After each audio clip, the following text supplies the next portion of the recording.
Hello, my dear friends and family. Operator Starsky with new updates on Russia's ongoing invasion of Ukraine, and not only that.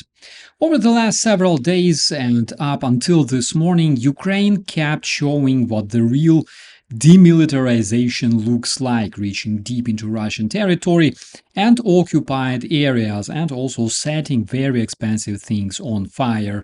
And the Russian invaders are not enjoying it at all, my friends. We had more strikes on Russian oil infrastructure, more strikes on military targets in the occupied Crimea, more pressure on logistics, and another reminder that even far from the front line, the terrorist federation is not exactly sleeping peacefully these days.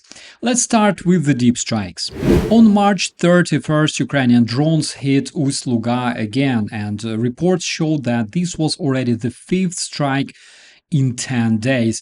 That's crucial, my friends, because Ust-Luga is one of Russia's most important Baltic oil export hubs. Just to give you a parallel, Trump mentioned capturing Iranian Khark Island, which is its biggest oil export facility. So Ust-Luga is a kind of Russian Khark Island, and it's been completely obliterated. Also, satellite analysis published on April 2nd showed that the earlier strikes on Primorsk had destroyed about 40% of that terminal storage capacity, while Ust-Luga had also taken serious damage according to different reports, meaning that the pressure on Russian oil exports keeps building. And then on the night of April 4th to 5th, Ukrainian strikes hit two more painful Russian targets. One was the port area of Primorsk again, and the other one was refinery in Kstovo in Nizhny Novgorod Oblast. Russian officials themselves reported a massive fire, and Ukrainian reporting said the strike also damaged facilities at the refinery and an oil pipeline near Primorsk. So basically another Palm Sunday gift basket for the Russian oil sector. And then came this morning, overnight into April 6th, there were reports of another Ukrainian strike in Novorossiysk, which is Russia's main oil export port, only this time on the Black Sea. Ukrainian defenders and local witnesses reported the Sheksaris terminal area was on fire again, and on top of that, Ukraine's military said a Russian missile carrier in the port of Novorossiysk was hit, specifically the Admiral Makarov, along with a drilling rig near occupied Crimea. According to reports, the Russian warship got toasted by a Ukrainian drone FP2, which proved one more time that Russian so-called demilitarization of Ukraine in 2026 isn't really going well. Occupied Crimea also kept receiving attention. On the night of April 2nd, Ukrainian unmanned systems forces hit the Kirovsk airfield.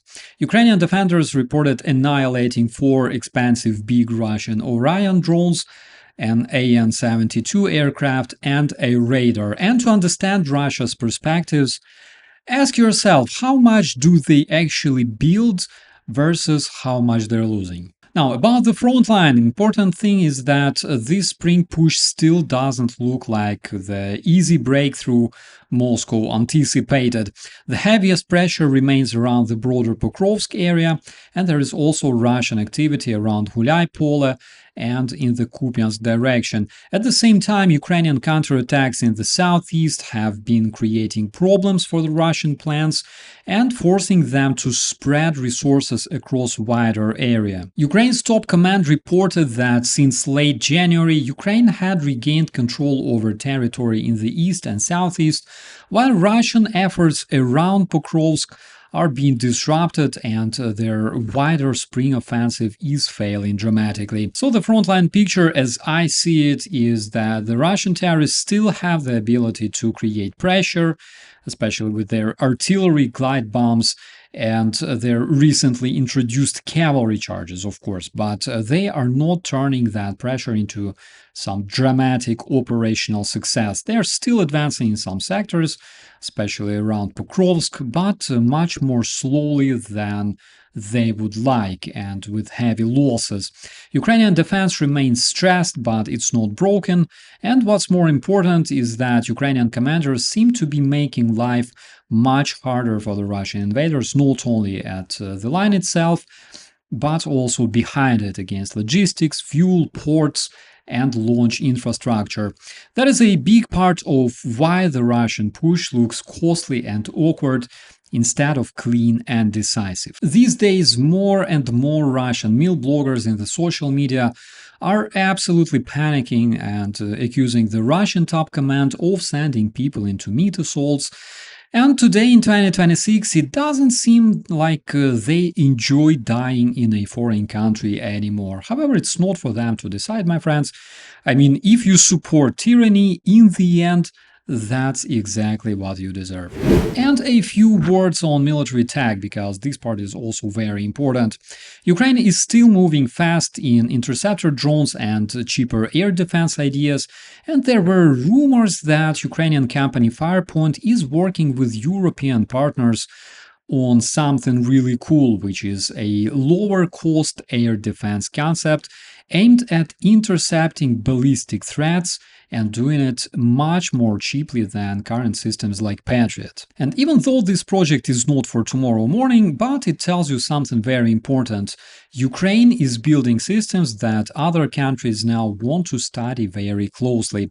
That includes the Middle East as well, where President Zelensky has been pushing security cooperation. So while some allies are sending Kyiv signals to ease attacks on Russian oil infrastructure because it makes Putin upset, Ukraine is also showing that its battlefield experience is becoming a serious exportable military skill. And politically, the situation is still very messy. Peace efforts are stalled, what a surprise, and Reuters reported that the US envoys Steve Witkoff and Jared Kushner could actually visit Kyiv later in April after Orthodox Easter. We will see what it produces, but for now the war is still being decided first of all by production, logistics, air defense, drones, and traditionally Ukrainian resilience.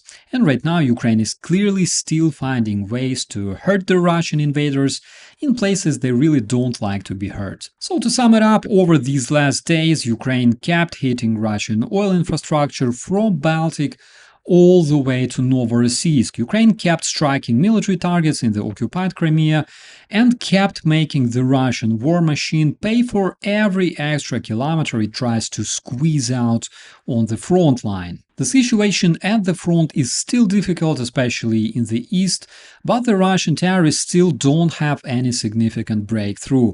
I'm not sure if we will ever see Putin calling journalists again to visit the front lines, apparently because he's scared that they will be stumbling upon the remains of the unstoppable Russian soldiers and their horses. And behind all that, Ukrainian drone warfare and air defense innovation keep moving forward, which is one of the biggest reasons the Terrorist Federation is having such a beautiful start to April. With that, my dear friends and family, I wish you all a beautiful day. Don't forget to subscribe to stay informed about the most important updates and share this content to help Ukraine be heard. I'll see you in the commentaries. I'm Operator Starsky. As always, be safe.